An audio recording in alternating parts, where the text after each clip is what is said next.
ವೀಕ್ಷಕರೇ, ಅದು ಇದೇ 2024 ಜನವರಿ 8ನೇ ತಾರೀಕು. ಸ್ಥಳ ಗೋವಾ. ಅವತ್ತು ಬೆಳ್ಳಂಬೆಳಗ್ಗೆ ಗೋವಾದ ಒಂದು ಹೋಟೆಲ್ನಿಂದ ಹತ್ತಿರದ ಪೊಲೀಸ್ ಸ್ಟೇಷನ್ಗೆ ಒಂದು ಕರೆ ಬರುತ್ತೆ. ಕರೆ ಮಾಡಿದಂತ ವ್ಯಕ್ತಿ ಹೋಟೆಲ್ನ ಮ್ಯಾನೇಜರ್. ಅವರು ಪೊಲೀಸ್ಗೆ ಕರೆ ಮಾಡಿ, ಸರ್, ಯಾರೊಬ್ಬ ಮಹಿಳೆ ನಮ್ಮ ಹೋಟೆಲ್ಗೆ ಚೆಕ್ ಇನ್ ಆಗಿ ಒಂದು ರೂಮ್ ಅನ್ನ ಪಡೆದಿದ್ರು. ನಿನ್ನೆಷ್ಟೇ ಅವರು ಚೆಕ್ಔಟ್ ಮಾಡಿ ಹೊರಟು ಹೋದ್ರು. ನಮ್ಮ ಹೌಸ್ ಕ್ಲೀನಿಂಗ್ ಅವರು ಅವರಿದ್ದಂತ ರೂಮ್ ಅನ್ನ ಕ್ಲೀನ್ ಮಾಡೋದಕ್ಕೆ ಹೋದಾಗ ಅಲ್ಲಿದ್ದಂತ ಬೆಡ್ಶೀಟ್, ಬ್ಲಾಂಕೆಟ್ ಹಾಗೂ ಟವಲ್ ಎಲ್ಲವೂ ಕೂಡ ರಕ್ತದ ಕಲೆಗಳಾಗಿವೆ ಅಂತ ಹೇಳಿದ್ರು. ಅದನ್ನು ಕೇಳದಂತ ಪೊಲೀಸ್ ನಿಜಕ್ಕೂ ಶಾಕ್ ಆಗಿದ್ರು. ಅದಲ್ಲದೆ ಆ ಮಹಿಳೆ ಬರುವಾಗ ಒಂದು ಮಗುವಿನ ಜೊತೆ ಬಂದಿದ್ರು, ಆದ್ರೆ ಹೋಗುವಾಗ ಅವರೊಬ್ಬರೇ ಹೋದ್ರು. ಆಗ ಅವರ ಕೈಯಲ್ಲಿ ಒಂದು ದೊಡ್ಡ ಬ್ಯಾಗ್ ಇತ್ತು ಅಂತ ಹೋಟೆಲ್ನ ಮ್ಯಾನೇಜರ್ ಆತಂಕದಿಂದ ಪೊಲೀಸರಿಗೆ ಅನುಮಾನದ ದನಿಯಲ್ಲಿ ತಿಳಿಸಿದ್ರು. ಈ ಒಂದು ವಿಷಯ ಪೊಲೀಸರ ತಲೆಯನ್ನ ಕೊರೆಯೋದಕ್ಕೆ ಶುರು ಮಾಡುತ್ತೆ. ಅವರು ಈ ಬಗ್ಗೆ ಸರಿಯಾಗಿ ಗೆಸ್ ಮಾಡಿದ್ರು. ಆ ಬ್ಯಾಗ್ ನಲ್ಲಿ ಇದ್ದದ್ದು ಬೇರೆ ಯಾರು ಅಲ್ಲ, ಆ ಮಹಿಳೆಯ ಮಗು. ಹೌದು, ಬೆಂಗಳೂರು ಮೂಲದ ಕಂಪನಿಯೊಂದರ ಸಿಇಒ ಆಗಿದ್ದಂತ ಈ ಮಹಿಳೆ ತನ್ನದೇ ಮಗುವನ್ನ ಕೊಂದು ಅದರ ಶವವನ್ನ ಕಾರ್ನಲ್ಲಿ ಒಯ್ಯುವಾಗ ಹಿರಿಯೂರಿನ ಬಳಿ ರೆಡ್ ಹ್ಯಾಂಡ್ ಆಗಿ ಸಿಕ್ಕಿ ಬಿದ್ದಿದಂತ ಆ ಒಂದು ಕೇಸ್ ಕಳೆದ ಒಂದು ವಾರದಿಂದಲೂ ಕೂಡ ದೇಶದ ಎಲ್ಲಾ ವಾಹಿನಿಗಳಲ್ಲೂ ಪ್ರಸಾರವಾಗಿ ಸೋಷಿಯಲ್ ಮೀಡಿಯಾದಲ್ಲೂ ಕೂಡ ಸಖತ್ ವೈರಲ್ ಆಗಿತ್ತು. ವೀಕ್ಷಕರೇ, ನಿಜಕ್ಕೂ ಅವತ್ತು ನಡೆದದ್ದೇನು? ತಾಯಿಯೇ ತನ್ನ ಸ್ವಂತ 4 ವರ್ಷದ ಮಗುವನ್ನ ನಿರ್ದಯಳಾಗಿ ಕೊಂದಿದ್ಯಾಕೆ? ಆಕೆ ಮನಸ್ಸಲ್ಲಿ ಇದ್ದಂತ ಅಂತ ದುರುದ್ದೇಶವಾದ್ರೂ ಏನು? ಈಕೆ ಪೊಲೀಸರ ಕೈಗೆ ಸಿಕ್ಕಿ ಬಿದ್ದಿದ್ದು ಹೇಗೆ? ಬನ್ನಿ ವೀಕ್ಷಕರೇ, ಇಡೀ ರಾಜ್ಯವನ್ನೇ ಬೆಚ್ಚಿ ಬೀಳಿಸಿದಂತ ಈ ವಿಲಕ್ಷಣ ಹಾಗೂ ಭೀಕರ ಘಟನೆಯ ಹಿನ್ನೆಲೆ ಬಗ್ಗೆ ಈ ಮುಂದೆ ತಿಳಿದು ಹೋಗೋಣ. ವೀಕ್ಷಕರೇ, ಈ ಇಡೀ ದುರ್ಘಟನೆ ಮುಖ್ಯ ವ್ಯಕ್ತಿ ಹೆಸರು ಸುಚಾನಾ ಸೇಠ್. 39 ವರ್ಷದ ಈಕೆ ವೆಸ್ಟ್ ಬೆಂಗಾಲ್ನಿಂದ ಬೆಂಗಳೂರಿಗೆ 10 ವರ್ಷದ ಹಿಂದೆ ಬಂದಿದ್ರು. ಕೋಲ್ಕತ್ತಾದ ವಿವಿಯಲ್ಲಿ ಎಂಎಸ್ಸಿ ಪದವಿಯನ್ನು ಮುಗಿಸಿದಂತ ಇವರು ಹಾರ್ವರ್ಡ್ ವಿವಿಯಲ್ಲಿ ಡಾಟಾ ಸೈಂಟಿಸ್ಟ್ ಆಗಿದ್ರು. ಪ್ಲಾಸ್ಮಾ ಫಿಸಿಕ್ಸ್, ಆಸ್ಟ್ರೋಫಿಸಿಕ್ಸ್ ಕೂಡ ಕಲ್ತಿದ್ದಂತ ಸುಚನಾ ರಾಮನ್ ರಿಸರ್ಚ್ ಇನ್ಸ್ಟಿಟ್ಯೂಟ್ ನಲ್ಲೂ ಕೂಡ ಓದಿದ್ರು. ಇಷ್ಟೆಲ್ಲ ಓದ್ಕೊಂಡಿದ್ದಂತ ಈ ಮಹಿಳೆ 2020ರಲ್ಲಿ ಬೆಂಗಳೂರಿನಲ್ಲಿ ಎಐ ಸಂಸ್ಥೆಯೊಂದನ್ನು ಪ್ರಾರಂಭಿಸಿ ಅದರ ಸಿಇಒ ಆಗಿ 2021ರಲ್ಲಿ ನೇಮಕಗೊಳ್ತಾರೆ. ಆ ವರ್ಷ brilliant women in AI ethics ಗೆ ಸೆಲೆಕ್ಟ್ ಆದಂತ ದೇಶದ 100 ಜನ ಮಹಿಳೆಯರಲ್ಲಿ ಈ ಸುಚನಾ ಸೇಠ್ ಕೂಡ ಒಬ್ರು. ಇಷ್ಟೆಲ್ಲ ಓದಿದಂತ ಸುಚನಾ ಸೇಠ್ರ ಶೈಕ್ಷಣಿಕ ಹಾಗೂ ಬಿಸಿನೆಸ್ ಲೈಫ್ ಸಾಕಷ್ಟು ಯಶಸ್ವಿಯಾಗಿ ಇತ್ತಾದ್ರೂ ಅದಕ್ಕೆ ತಕ್ಕಂತೆ ಈಕೆಯ ವೈವಾಹಿಕ ಜೀವನ ಸುಗಮವಾಗಿ ಇರಲಿಲ್ಲ. ಈಕೆ ವೈವಾಹಿಕ ಬದುಕು ಒಂದು ಡಿಸಾಸ್ಟರ್ ಆಗಿತ್ತು. ಅಲ್ಲಿ ನೆಮ್ಮದಿ, ಸಂತೋಷ, ಅನ್ಯೋನ್ಯತೆ ಅನ್ನೋದೇ ಇರಲಿಲ್ಲ. 2010ರಲ್ಲಿ ಈಕೆ ಕೇರಳದ ವೆಂಕಟರಾಮನ್ ಎಂಬುವರನ್ನ ಮದುವೆಯಾಗಿದ್ರು. 2019ರಲ್ಲಿ ಅವ್ರಿಗೊಬ್ಬ ಮಗ ಕೂಡ ಜನಿಸಿದ್ದ. ಆರಂಭದಲ್ಲಿ ಚೆನ್ನಾಗಿ ಇದ್ದಂತ ಇವರ ವೈವಾಹಿಕ ಬದುಕಿನಲ್ಲಿ ನಿಧಾನವಾಗಿ ಸಮಸ್ಯೆಗಳು ಒಂದೊಂದೇ ತೆರೆಯೋದಕ್ಕೆ ಶುರುವಾದವು. ಸದಾ ಜಗಳ, ಕಾದಾಟ, ಮನಸ್ತಾಪಗಳಿಂದ ಕೂಡಿದಂತ ಇವರ ಸಾಂಸಾರಿಕ ಬದುಕು ಬಿಕ್ಕಟ್ಟಿನಲ್ಲಿತ್ತು. 2022ರ ಹೊತ್ತಿಗೆ ಸಣ್ಣದಕ್ಕೂ ಜಗಳವಾಗಿ ಅದು ದೊಡ್ಡ ಹೆಮ್ಮರವಾಗಿ ಬೆಳೆದಿತ್ತು. ಯಾವಾಗ ತಾವು ಜೊತೆಯಲ್ಲಿ ಸಂಯಮದಿಂದ ಹೊಂದ್ಕೊಂಡು ಇರೋದಕ್ಕೆ ಆಗೋದಿಲ್ಲ ಅಂತ ಅವ್ರಿಗೆ ಗೊತ್ತಾಯ್ತು, ಅವರು ಡಿವೋರ್ಸ್ಗೆ ಅರ್ಜಿಯನ್ನ ಸಲ್ಲಿಸಿದ್ರು. ಇದೇ ಜನವರಿ 6 ಅಂದ್ರೆ ಈಚೆಗಷ್ಟೇ ಸುಚನಾ ತನ್ನ ಮಗನೊಂದಿಗೆ ಗೋವಾಗೆ ತೆರಳಿದ್ರು. ಗೋವಾಗೆ ಹೋದ ಬಳಿಕ ಅಲ್ಲೊಂದು ಹೋಟೆಲ್ನಲ್ಲಿ ತಂಗಿದ್ರು. ಮರುದಿನ ಅಂದ್ರೆ ಜನವರಿ 7ನೇ ತಾರೀಕು ರಾತ್ರಿ ಸುಮಾರು 11 ಗಂಟೆ ಹೊತ್ತಿಗೆ ಇವರು ಹೋಟೆಲ್ ರಿಸೆಪ್ಷನ್ಗೆ ಕರೆ ಮಾಡಿ ಮಾರನೇ ದಿನ ಬೆಂಗಳೂರಿಗೆ ಹೋಗೋದಕ್ಕೆ ಕಾರೊಂದನ್ನ ತನಗಾಗಿ ಬುಕ್ ಮಾಡುವಂತೆ ಕೇಳಿಕೊಂಡಿದ್ರು. ಅದಕ್ಕೆ ಹೋಟೆಲ್ ಸಿಬ್ಬಂದಿ, ಮೇಡಮ್, ಹಾಗಾದ್ರೆ ನಿಮ್ಗೆ ಇಲ್ಲಿಂದ ಹೋಗೋದಕ್ಕೆ ಕಾರ್ಗಿಂತ ಫ್ಲೈಟ್ ಬೆಸ್ಟ್ ಆಗಬಹುದು, ಬೇಗನೆ ಹೋಗಬಹುದು ಹಾಗೂ ಅದಕ್ಕೆ ತಗುಲುವಂತ ಖರ್ಚು ಕೂಡ ಕಡಿಮೆ ಎಂಬಂತ ಸಲಹೆಯನ್ನ ಕೊಟ್ಟಿದ್ರು. ಆಗ ಸುಚನಾ, ಪರವಾಗಿಲ್ಲ, ಅದಷ್ಟೇ ಖರ್ಚಾದ್ರೂ ಕೂಡ ತಾನು ಕಾರ್ನಲ್ಲಿ ಹೋಗ್ತೀನಿ ಅಂತ ಹೇಳಿದಾಗ ಕೆಲವೇ ಸಮಯದಲ್ಲಿ ಈಕೆಗೆ ಒಂದು ಕಾರನ್ನ ಅರೇಂಜ್ ಮಾಡಲಾಯಿತು. ಆದ್ರೂ ಕೂಡ ಗೋವಾದಿಂದ 600 ಕಿಲೋಮೀಟರ್ ದೂರದಲ್ಲಿರುವಂತಹ ಬೆಂಗಳೂರಿಗೆ ಫ್ಲೈಟ್ ನಲ್ಲಿ 3 ರಿಂದ 4 ಸಾವಿರ ರೂಪಾಯಿ ಖರ್ಚು ಮಾಡಿ ಹೋಗೋ ಬದಲು 30,000 ರೂಪಾಯಿನ ಖರ್ಚು ಮಾಡಿ ಕಾರಲ್ಲಿ ಇವರು ಹೋಗೋದಕ್ಕೆ ಕಾರಣ ಏನು ಅಂತ ಹೋಟೆಲ್ ಸಿಬ್ಬಂದಿ ಕೂಡ ಅಚ್ಚರಿಯನ್ನ ಪಟ್ಟಿದ್ರು. ಮರುದಿನ ಸುಚನಾ ಹೋಟೆಲ್ ಅನ್ನು ಚೆಕ್ಔಟ್ ಮಾಡಿದಾಗ ಹೋಟೆಲ್ ಸಿಬ್ಬಂದಿಯವರು ಆಕೆ ಜೊತೆ ಆಕೆಯ ಮಗ ಕಾಣದೇ ಇದ್ದಾಗ ನಿಮ್ಮ ಮಗ ಎಲ್ಲಿ ಅಂತ ಕೇಳ್ತಾರೆ. ಆಗ ಸುಚನಾ ಅವ್ರಿಗೆ ಅವನನ್ನ ನಾನು ನನ್ನ ಸ್ನೇಹಿತರೊಬ್ಬರ ಮನೆಯಲ್ಲಿ ಬಿಟ್ಟಿದ್ದೀನಿ ಅಂತ ಹೇಳ್ತಾರೆ. ಆದ್ರೆ ಸುಚನಾ ಈಗಷ್ಟೇ ಚೆಕ್ಔಟ್ ಮಾಡಿದಾರಲ್ಲ, ಇವರು ಅದ್ಯಾವಾಗ ತಮ್ಮ ಮಗನನ್ನ ಬೇರೆಯವರ ಮನೆಗೆ ಬಿಡೋದಕ್ಕೆ ಹೊರಗಡೆ ಬಂದಿದ್ರು ಅಂತ ಹೋಟೆಲ್ನ ಸ್ಟಾಫ್ ಕೂಡ ಗೊಂದಲಕ್ಕೀಡಾದ್ರು. ಅವರು ಹೀಗೆ ಯೋಚಿಸ್ತಿರುವಾಗ್ಲೇ 12ವರೆಗೆ ಸರಿಯಾಗಿ ಅವರಿಗಾಗಿ ಬುಕ್ ಮಾಡಿದಂತ ಕಾರ್ ಅಲ್ಲಿಗೆ ಬಂದಿತ್ತು. ಅದರ ಚಾಲಕ ಸುಚನಾರ ಲಗೇಜ್ ಎಲ್ಲವನ್ನು ಕೂಡ ಕಾರಿನ ಡಿಕ್ಕಿಯಲ್ಲಿ ಲೋಡ್ ಮಾಡತೊಡಗಿದ್ರು. ಅವುಗಳಲ್ಲಿ ಅಲ್ಲಿದ್ದಂತ ಒಂದು ದೊಡ್ಡ ಬ್ಯಾಗ್ ಮಾತ್ರ ಅದರೊಳಗೆ ತೋರ್ಲಿಲ್ಲ. ಅದನ್ನ ಎತ್ತಲು ಕೂಡ ಅದು ಸಾಕಷ್ಟು ತೂಕ ಇತ್ತು. ಇದೇನ್ ಮೇಡಮ್, ಇಷ್ಟು ತೂಕ ಇದೆ, ಇದ್ರೊಳಗೆ ಏನಿದೆ ಅಂತ ಆತ ಕೇಳಿದ. ಆಗ ಸುಚನಾ ಅದೆಲ್ಲ ತನ್ನ ಪರ್ಸನಲ್ ಐಟಮ್ಗಳು ಅಂತ ಹೇಳಿ ಮಾತನ್ನ ತಿಳಿಸ್ತಾರೆ. ಯಾಕೋ ಅವರ ನಡೆ, ನುಡಿ, ವರ್ತನೆ ಇದೆಲ್ಲ ಅಲ್ಲಿದ್ದಂತ ಸ್ಟಾಫ್ಗೆ ಅನುಮಾನ ಮೂಡುವಂತೆ ಮಾಡುತ್ತೆ. ಈಕೆಯೇನೋ ಅಲ್ಲಿಂದ ಲಘು ಬಗೆಯಿಂದ ಹೊರಟು ಹೋದ್ರು. ಆದ್ರೆ ಮರುದಿನ ಬೆಳಗ್ಗೆ ಆಕೆ ಇದ್ದಂತ ರೂಮನ್ನ ಕ್ಲೀನ್ ಮಾಡೋದಕ್ಕೆ ಹೋದಾಗ ಅಲ್ಲಿದ್ದಂತ ಒಂದು ಟವೆಲ್ ರಕ್ತ ಸಿಕ್ತವಾಗಿ ಇದ್ದನ್ನ ಕಂಡು ಗಾಬರಿಗೊಂಡಂತ ಹೋಟೆಲ್ ಸ್ಟಾಫ್ ಈ ಒಂದು ವಿಷಯವನ್ನ ಮ್ಯಾನೇಜರ್ಗೆ ತಿಳಿಸಿದ್ರು. ಈ ಒಂದು ವಿಷಯ ಗೊತ್ತಾಗಿ ಅದೇ ದಿನ 11ಕ್ಕೆ ಅದರ ಮ್ಯಾನೇಜರ್ ಅದನ್ನ ಪೊಲೀಸರಿಗೆ ಕರೆ ಮಾಡಿ ತಿಳಿಸಿದ್ರು. ಆಗ ತಕ್ಷಣ ಸ್ಥಳಕ್ಕೆ ಬಂದಂತ ಪೊಲೀಸ್ ಮೊದಲು ಅಲ್ಲಿದ್ದಂತ ಸಿಸಿಟಿವಿಯನ್ನ ಚೆಕ್ ಮಾಡ್ತಾರೆ. ಆ ಹೋಟೆಲ್ನ ಸ್ಟಾಫ್ ಹಾಗೂ ಇತರರು ತಿಳಿಸಿದಂತೆ ಬರುವಾಗ ಆಕೆ ಜೊತೆ ಇದ್ದಂತ ಆ ಹುಡುಗ ಆಕೆ ಹೊರಡುವಾಗ ಆಕೆ ಜೊತೆ ಇರ್ಲಿಲ್ಲ. ಇದು ಸಿಸಿಟಿವಿಯಲ್ಲೂ ಕೂಡ ಸೆರೆಯಾಗಿತ್ತು. ಅವ್ರಿಗೂ ಕೂಡ ಇದರಿಂದ ಶಂಕೆ ಶುರುವಾಗಿ ಸುಚರರನ್ನ ಒಯ್ದಿದಂತ ಆ ಕಾರ್ನ ಚಾಲಕನ ನಂಬರ್ ಕೇಳಿ ಪಡೆದು ಆತನಿಗೆ ಕರೆ ಮಾಡಿ ತಮ್ಮ ಪರಿಚಯವನ್ನ ಮಾಡಿಕೊಂಡು ತಾವೀಗ ಕೇಳುವಂತ ಪ್ರಶ್ನೆಗೆ ಗಾಬರಿಗೆ ಒಳಗಾಗದೆ ಅಥವಾ ಪ್ಯಾನಿಕ್ಗೆ ಒಳಗಾಗದೆ ಉತ್ತರವನ್ನು ಕೊಡೋದಿಕ್ಕೆ ಕೇಳ್ಕೊಳ್ತಾರೆ. ಈಗ ಕಾರ್ ಎಲ್ಲಿದೆ, ಯಾವ ಮಾರ್ಗವಾಗಿ ಯಾವ ಕಡೆ ಹೋಗ್ತಾ ಇದೆ ಅಂತ ಕೇಳಿದ್ರು. ಆಗ ಚಾಲಕ ಅದೀಗ ಚಿತ್ರದುರ್ಗದ ಬಳಿ ಇದೆ ಅಂತ ಹೇಳಿದ್ದ. ಆಗ ಪೊಲೀಸರು ಸರಿ ಫೋನನ್ನ ಆ ಮಹಿಳೆಗೆ ಕೊಡು ಅಂತ ಕೇಳಿದ್ರು.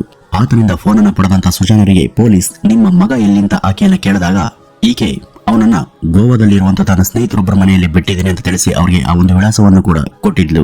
ಆ ವಿಳಾಸವನ್ನ ಕೇಳಿ ಪಡೆದಂತ ಪೊಲೀಸ್ ಈಗ ಚಾಲಕನ ಜೊತೆ ಮಾತನಾಡ್ತಾ ಆಕೆ ಗಾಬರಿಯಲ್ಲಿ ಇರುವಂತೆ ಕಾಣ್ತಿದ್ದಾಳ ಅಥವಾ ನಾರ್ಮಲ್ ಆಗಿ ಇದ್ದಾಳ ಅಂತ ಆಕೆಗೆ ಗೊತ್ತಾಗದ ರೀತಿಯಲ್ಲಿ ಸೂಕ್ಷ್ಮವಾಗಿ ಆಕೆಯನ್ನ ಗುಟ್ಟಾಗಿ ಗಮನಿಸಿ ತಮಗೆ ಹೇಳುವಂತೆ ಕೇಳ್ತಾರೆ. ಆಗ ಚಾಲಕನು ಕೂಡ ಮಿರರ್ ನಲ್ಲಿ ಆಕೆಯನ್ನ ನೋಡಿ ಹಾಗೇನೂ ಇಲ್ಲ ಸರ್, ಆಕೆ ನಾರ್ಮಲ್ ಆಗಿ ಇದ್ದಾಳೆ ಅಂತ ಹೇಳಿದ್ದ. ಇಷ್ಟೆಲ್ಲ ಮಾತುಕತೆ ನಡೆದರೂ ಕೂಡ ಸುಚನಾಗಿ ಅವರು ತಮ್ಮ ಬಗ್ಗೆ ಮಾತನಾಡ್ಕೊಳ್ತಿದ್ದಾರೆ ಅಂತ ತಕ್ಷಣಕ್ಕೆ ಗೊತ್ತಾಗ್ಲಿಲ್ಲ.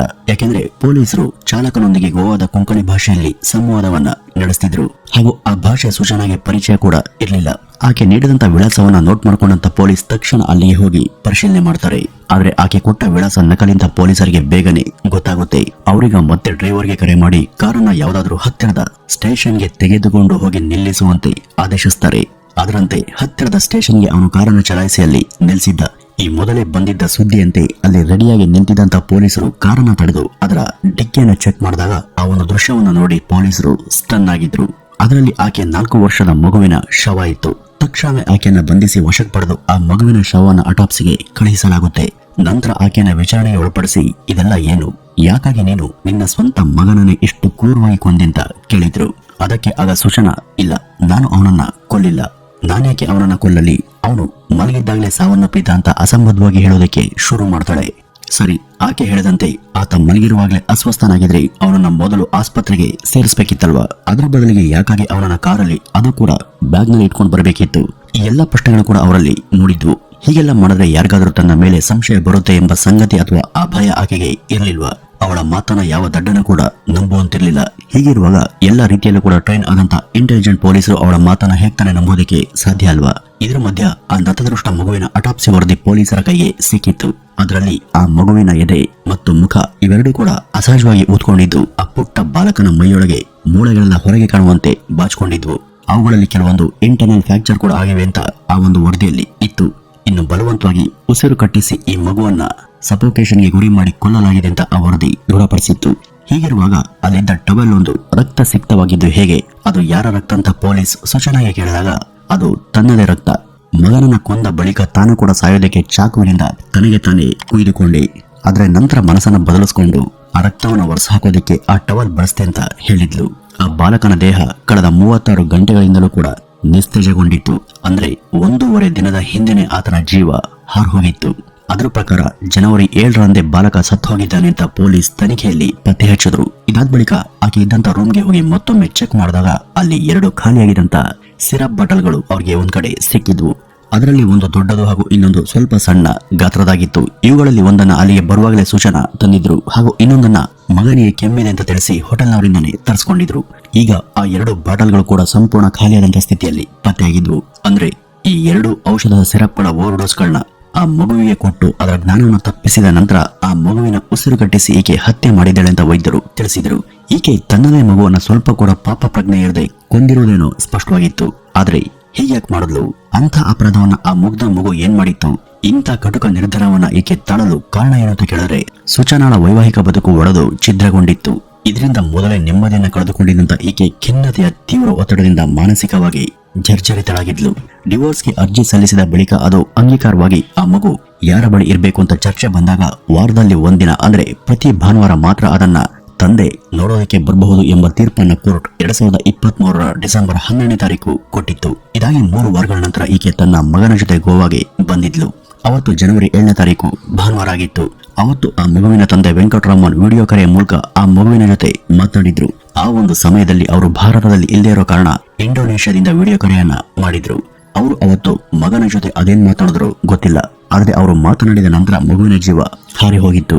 ಇಲ್ಲಿಂದ 1 ವರ್ಷದ ಹಿಂದೆ ಈ ವೆಂಕಟರಾಮನ್ ತನಗೂ ಹಾಗೂ ಮಗುವಿಗೆ ಅವಾಚ್ಯ ಶಬ್ದವನ್ನು ಬಳಸಿ ಬೈದು ಹೊಡೆಯೋದಕ್ಕೆ ಪ್ರಯತ್ನ ಪಟ್ಟಿದ್ರು ಅಂತ ಸೂಚನಾ ಕೋರ್ಟ್ಗೆ ಸಾಕ್ಷಿ ಸಹಿತ ಆರೋಪಿಸಿದ್ರು. ಆದ್ರೆ ಮಗುವನ್ನ ಆಕೆ ಕೊಲ್ಲೋದಕ್ಕೆ ಏನ್ ಕಾರಣ?